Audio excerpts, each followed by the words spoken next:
What is up, freak bitches, wherever you may be, however you may be watching? Thank you for giving us just a few minutes of your time. And boy, WandaVision, it's getting a little kooky.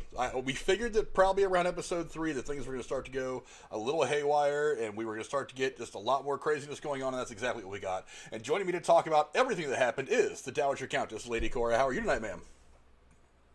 Drinking water and doing great. Well, you should be drinking something else. You had a great first podcast, by the way. I've only got a chance to listen to the first half of it. Oh, but boy. Gina J, my girlfriend Jennifer, and Cora have started a small podcast. You can only see it if you are a member of the Patreon for Gatekeeper Drew and the Derailed News and Podcast channel. Somebody, if Drew comes in, he can put the link to that in there below, or somebody else who knows us can do it. But yeah, so go check that out. They had a really fun podcast. Just girls talking girl stuff. It was really fun. But and joining me as always, my hetero life mate, Jeremy Woolner. How are you today, sir? Yay, Hi, Van. Jeremy. Jeremy has okay. fans. You got some fanfare tonight. Yeah, okay. Well, see, now I can't follow that. I was like, I'm drinking a semi-flat pop, but I'm doing fantastic. I'm drinking a mostly flat and warm soda, so you guys have all got me beat in some way, shape, or form. See, come on, you're supposed to be the one drinking the alcohol. That's why I thought you were telling her, hey, you should be drinking water. I save the alcohol for Sundays in the Derailed podcast. That's usually when I get most of dealing with all those crazy people over there. But anyway, that's fair. What's going on, everybody? So far, some people coming in. We've got 7 so far to start, and I think that's good enough to get things going. Want to say hi to everybody. Cora and Night Watch Zone in there. Also, I found Night Watch Zone on YouTube a week or so ago. He's been doing some reviews for WandaVision and a lot of other movies, heavy horror movies over there. Jeremy, I know that's your thing, so you might want to go give him a watch. Yeah, a couple of. I just got like a horror. Just got a horror movie boner. Hello. Yeah, a couple of really good reviews going on over there. They just did one for Alien, the 1970s film with Sigourney Weaver that launched that whole franchise. Nice. That was a really fun thing to watch, and they're a really cool group of people over there. So go check their stuff out too when you get done here. But boy, it's getting pretty intense pretty quickly over here over in WandaVision. The first thing I want to talk about obviously is the kind of the 60s aesthetic it had. This episode was very Brady Bunch. I mean, it's almost like they were channeling that. That's actually the first thing I thought of when I saw the stairs. I said it looks just like the Brady Bunch. In the intro with the blue boxes, and the swing in the backyard. Yeah.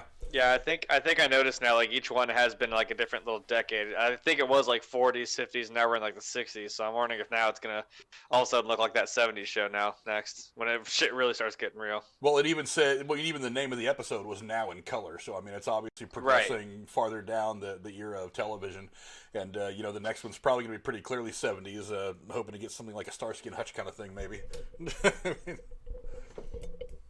Yeah. But definitely a big jump from the last 2 episodes. Yes, the aesthetics were definitely very cool. Definitely keeping right in line with what's with just kind of the whole evolution of how they're trying to go through TV history. But it gets pretty thick pretty quick. Obviously, Wanda has become miraculously pregnant, which is launching all kinds of theories all on its own. Has she been pregnant this whole time? Did she just become pregnant and 5 minutes later she had the kids because that's how superpowered people procreate? Who really knows what's going on? But the bottom line is she is now pregnant, and we have kids in this episode. Now, one of the things that first jumps out at me in this episode is the weird conversation he has with his friend Herb, the black guy that lives next door. I keep wanting to call him Cleveland Brown because I watch far too much Family Guy, but his name is Herb. He do be looking like him though. If he's gonna cut the wall down, no. But you see, this is where we get this first little taste of, in this episode anyway, of something not really being right. Is I know it's probably not too zoomed in if you're watching on a small thing like your phone, but if you're watching on TV or something, you might be able to see this picture a little better. When he first notices this guy Herb cutting his hedges, and he's cutting down through the wall, there's 2 things that strike me. One is I have never seen a hedge cutter that will cut cement like that. Number 2 is he looks like he has this look. Maybe it's not a real wall. Maybe it's not a real wall, but he looks like it looks like he's malfunctioning or having some kind of a problem. It doesn't look like he's in his right space. Am I the only one that noticed that? No, you weren't. It was like he was forgetting his programming or his script. See, because I'm like, I don't want to jump too far ahead to like when it started to really get real. But remember, he was the one who was. It's like he wanted to say something, but he couldn't, and like he was talking with a neighbor. Maybe he was just kind of like, I don't know. Something's not right there for a minute. Yeah, I wasn't aware he's cutting into his fake brick. Yeah, I couldn't figure. I really didn't know what to take of all that. Obviously, something's not right in this whole world that that we're watching, and we're getting hints of that all over the place. So that made sense, but I didn't know what he was doing. It didn't seem like he was trying to nonchalantly watch a vision. He seemed like he was having some kind of an issue, and I thought that was really, really weird. I don't know if maybe he was just like super focused on him or something. I think he wasn't expecting to talk to Vision. He was just supposed to be standing there, and he wasn't expecting to have to respond, or like he didn't know what to say because he had no expectation he was supposed to talk. Sword needs to get their shit together. Jesus. Yeah, it was weird. It was definitely some weirdness, and then we get obviously to the both funny but also funny thing of her having these little weird glitches as she's having these contractions. The whole house going berserk. Yeah, as somebody who's got 3 kids of his own, I found that kind of hilarious. The woman dealing with the whole pregnancy thing. But it also does we do have our first of this, well, not the first, but maybe one of the more significant strange moments that happened in the conversation afterward. And I know you guys probably noticed it too. And, go down in the chat and give us your thoughts about all this, or if you're watching it after the fact in the comments below. They're having this conversation, and obviously it's one of those moments where they feel like something's not right again. But it seems like there's this weird... she does that reverse thing. Yeah, there's this weird jump cut back, and the conversation changes. Well, that was like at the 9-minute mark, I think. It was very quickly into the episode. I thought something actually fucked up because it didn't even do like the whole rewind, like the actual like VHS rewinding. It just kind of just cut right back to it. I was like, whoa. I actually rewound it. I'm like, okay, that did happen. I was like, wait, we're doing. I actually thought something actually messed up, and I was like, no, they're just doing the weird rewind thing again. So kind of like resetting the conversation. Mm-hmm. Yeah, I thought that was significant. I also don't know if that was done by Wanda or by whoever's running this, whatever this is. That's what I mean. She didn't say no. She didn't freak out or give a look. It just was instantaneous. Like every time this has happened, wasn't it like Vision said something different? It wasn't like something she did, but it was something he did. Like it would cut, and then he would say something different. That's true. It always seems to be something that's happening with him. To him, yeah. Well, again, that kind of lends itself to the debate of is he alive or is he a figment of Wanda's imagination? I tend to think he's, at least in some way, alive because he's noticing all these things that are going wrong too. These weird. I think he's alive too because when he's outside talking to both of the townspeople, one's not his neighbor. They both don't want to tell him or trigger him to be aware of something. And if he wasn't alive, they wouldn't care because they would know he was like something that couldn't be affected.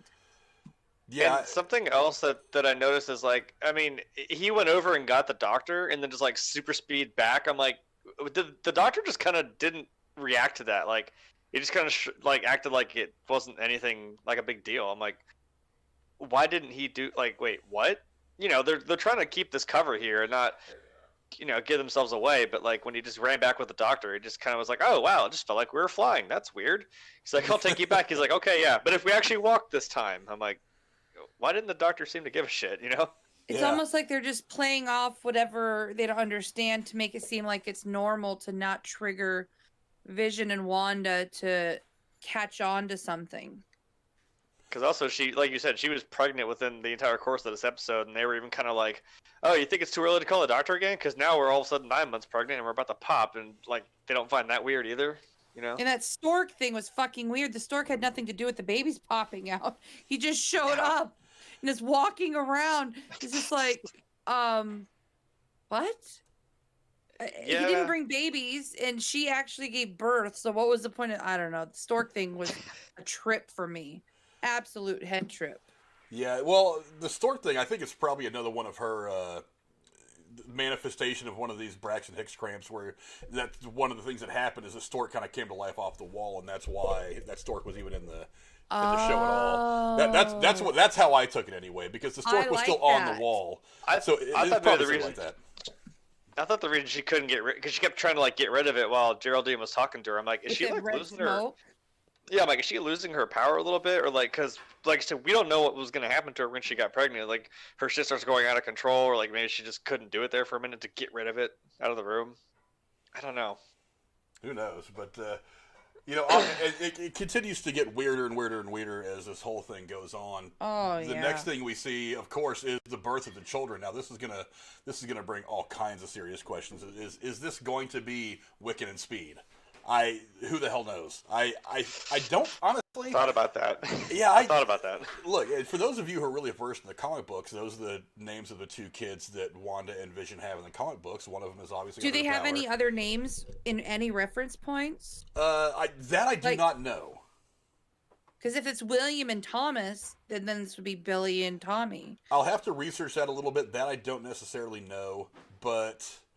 It's still, I don't know if all this is a figment of her imagination, if it's somebody else doing some weird shit, or if this is actually her dealing with something in reality. Because remember, her and Vision have obviously had some kind of intimate relationship, because that's where we find them both in the beginning of Infinity War. They've kind of whisked away to their little romantic rendezvous in Europe somewhere, and so it's entirely possible. It's one of the theories is that she was actually pregnant this whole time, and that it wasn't known until after the events of Endgame, and that this is all her way of dealing with the pregnancy after everything she's been through, losing her brother, losing Vision, not once but twice, and one time having to be the one that destroyed him.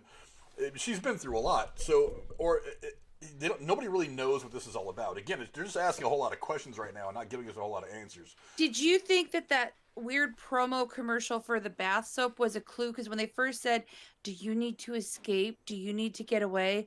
It almost felt like they were telling you that this is like some Marvel version of the Matrix, where you can just plug in somewhere or quote go somewhere and be in an alternate reality, and then they turn around and just rip the rug out from underneath you and go, "Nope, it's just soap." It's Hydra soap. That's twice now we've seen Hydra. I think those are mostly they're mostly Easter eggs and fan service more than anything else. Now there is stuff in them that's interesting. I mean, we talked in the first couple episodes about how their red blinking light on the black and white commercial for the toaster. The fact that when the girl cuts herself at that little whatever the hell it is, that little party, that you see the red on her hand of her blood, but everything's in black and white. So I mean, there could be some stuff going on. I'm not 100% sure, but who knows? There's going on right now. Something that I noticed too, like when Vision was outside talking to the neighbors, I know this is supposed to feel like a set of like a show or like a sitcom, but like if you look in the background, it looks and kind of feels like it's a little sound studio, or there's like one little small set of the house. It looks like it's actually like a painted backdrop, like the trees and like the neighborhood around them is like just a painted backdrop. Like there's a wall right there, you know what I mean? Yeah. Yes, it was obvious. It felt very claustrophobic, and that's the office. I'm like, yeah, that's what a set on the shows would look like. But also, is that the point? Is it just them, or like,